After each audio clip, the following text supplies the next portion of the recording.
वृंदावन यहाँ से दूर नहीं है। हम जहाँ बैठे ना, वहां खड़े होकर देखो तो वृंदावन की बत्तियां दिखाई देती। वृंदावन में हरि बाबा हुए अभी कुछ समय पहले। वो एक बार शरीर छोड़कर संत आसाराम बापू के भक्त आज करोड़ों में हैं। खास बड़े डॉक्टर थे। पिछले कुछ दिनों से बापू पर अथवा बापू से जुड़े लोगों व आश्रम पर कई तरह से कुछ असामाजिक तत्वों ने कीचड़ उछालने का काम शुरू कर रखा है। उन असामाजिक तत्वों ने कोई कसर नहीं छोड़ी बापू को बदनाम करने में।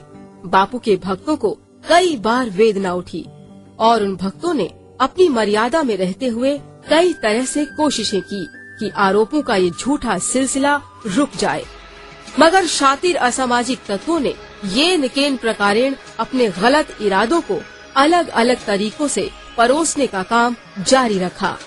बापू के भक्तों ने कुछ कोशिशें की, जैसे कुछ भक्तों ने अनुष्ठान रखा, कुछ भक्तों ने मौन रखा, कुछ ने व्रत रखा तो कुछ ने कीर्तन यात्रा निकाली। लेकिन कुछ भक्त ऐसे भी थे जिन्होंने भौतिक तरीकों से इस समस्या का हल ढूंढा। उन्हीं भौतिक कोशिशों में एक कोशिश है ये स्टिंग ऑपरेशन।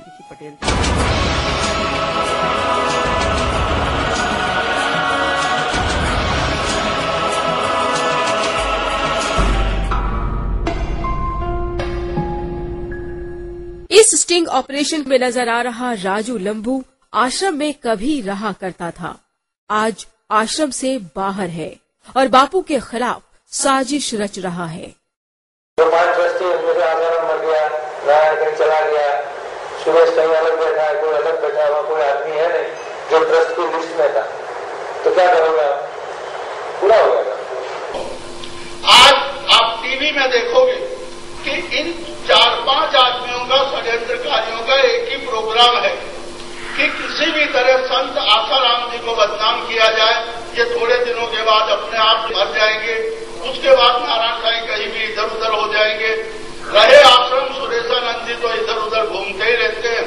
रहे सारे आश्रम सरकार जब्त कर लेगी, बाकी के जो अच्छे आश्रम है वहां अपन कब्जा कर लेंगे।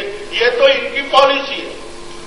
आज अगर बापू खराब थे, अगर आश्रम में कोई गलत बात होती थी तो ये क्यों 20 साल और 16 साल और 15 साल तक आश्रम में रहे?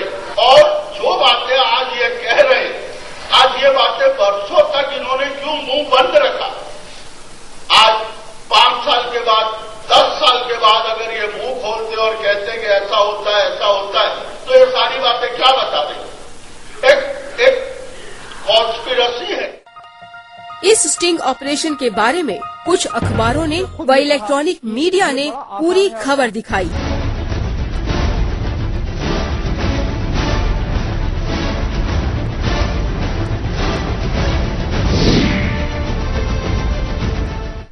आज हम करने जा रहे हैं देश में रचे एक षड्यंत्र का खुलासा, वो साजिश जो देश के सबसे बड़े संतों में शुमार आसाराम बापू जी के खिलाफ रची गई।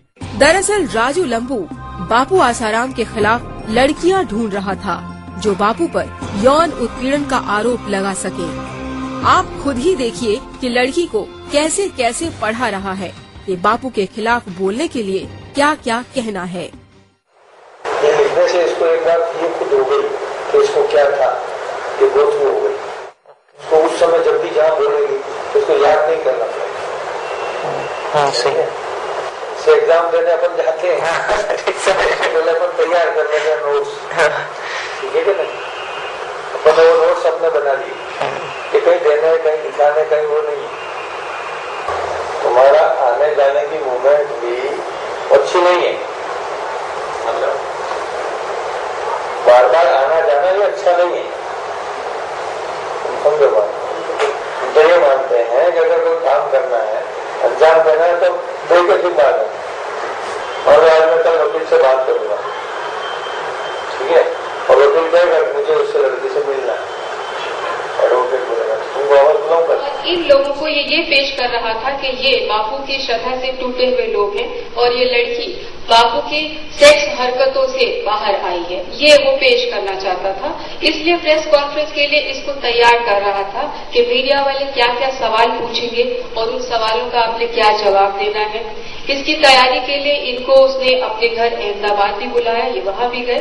उसके बाद इन दोनों को वो संदेश के ऑफिस में भी ले गया और वहां उसने वादा किया था 5 लाख रुपए देगा प्रेस कॉन्फ्रेंस होते ही। तो टिल प्रेस कॉन्फ्रेंस आप लोग मेरे साथ रहिए। उसी बीच में दुर्गा बता रही थी कि उसको कई तरह से उसने सर से पांव तक एक अश्लीलता परोसते हुए उसको देखा दुर्गा को, तो ये घबरा गई और उसको लगा कि अंतर मन की आवाज है कि अब यहाँ से भाग जाए। तो फिर वो संदेश ने जो प्रेस कॉन्फ्रेंस लगानी थी और इनको बापू के खिलाफ पेश करना था, वो प्रेस कॉन्फ्रेंस होते होते बची और ये लोग वहां से भाग गए।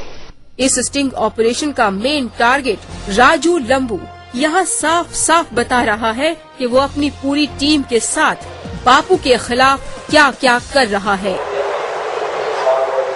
नहीं, वो मेरे साथ, वो भी मेरे साथ है, शेखर भाई भी मेरे साथ है, कौशिक भाई भी मेरे साथ है, सब पूरी टीम मेरे साथ है, वो सब। इससे साफ झलक रहा है कि ये शख्स आश्रम की प्रॉपर्टी को हड़पना चाहता है। ये व्यक्ति कहता है कि मैंने आश्रम में 20 साल बिताए हैं। 20 साल आश्रम में बिताने वाला ये शख्स अपनी ही करतूतों की वजह से आश्रम छोड़कर गया। आज ये आश्रम और बापू के खिलाफ रणनीतियाँ तैयार कर रहा है। जिसको भी मैं मिलने जाऊंगा कल बोलेगा उससे मुझे बात करो, जिसे एडवोकेट के पास जाऊंगा, फिर क्या लाइन ऑफ एक्शन होगी उसको, तो अगले को कौन सी धाराएं लगेगी, ठीक है। दूसरा, अगला अपनी स्टोरी को किस तरह इनको समझाए। कुछ चीजें ऐसी है जो अभी इसमें नहीं लिखी, ठीक है, जो इनसे पूछ के उसको ऐड करेगा स्टोरी। मैं भी कर सकता हूँ और मैं नहीं करना चाहता। मेरे बताने से इसकी मोरालिटी कम हो और एडवोकेट जो चीज बताएगा उससे उसके ऊपर धाराएं बढ़ेगी, ठीक है ना। उस अनुसार वो उससे डिस्कस करें और उस अनुसार पूरी थीम को तैयार करें। मेरे को समझ में आता है उसका 2000 रुपया लग रहा है, वो मेरे को भी महंगा पड़ता है, समझ बात को।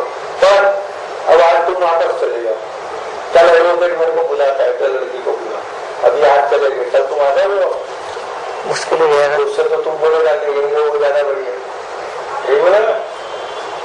मैं तो आज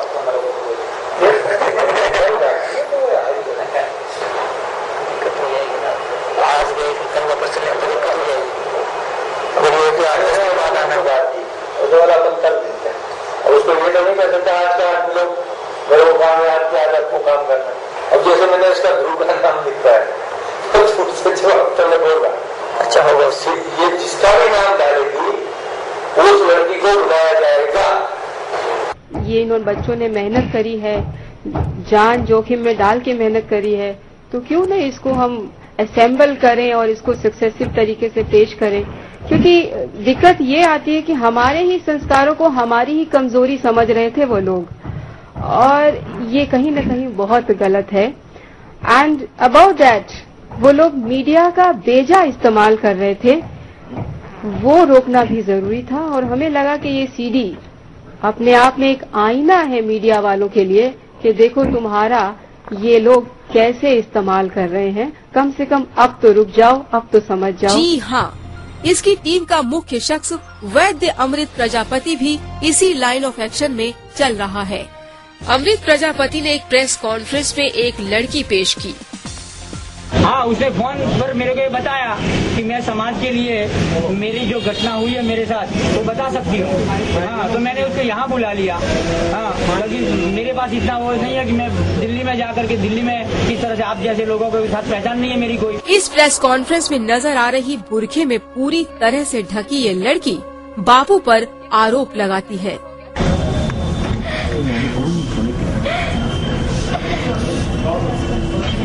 उसने मुझे बोला, मैंने कहा बापूजी आप ये क्या बोल रहे हो।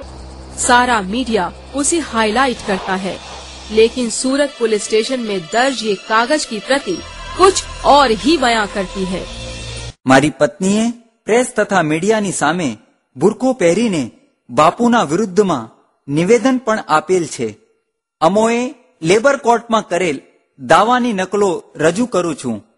यानी मेरी पत्नी ने प्रेस तथा मीडिया के सामने बुर्का पहनकर बापू के विरुद्ध निवेदन भी किए हैं. मैंने लेबर कोर्ट में जो दावा किया है उसकी नकल भी प्रस्तुत करता हूं.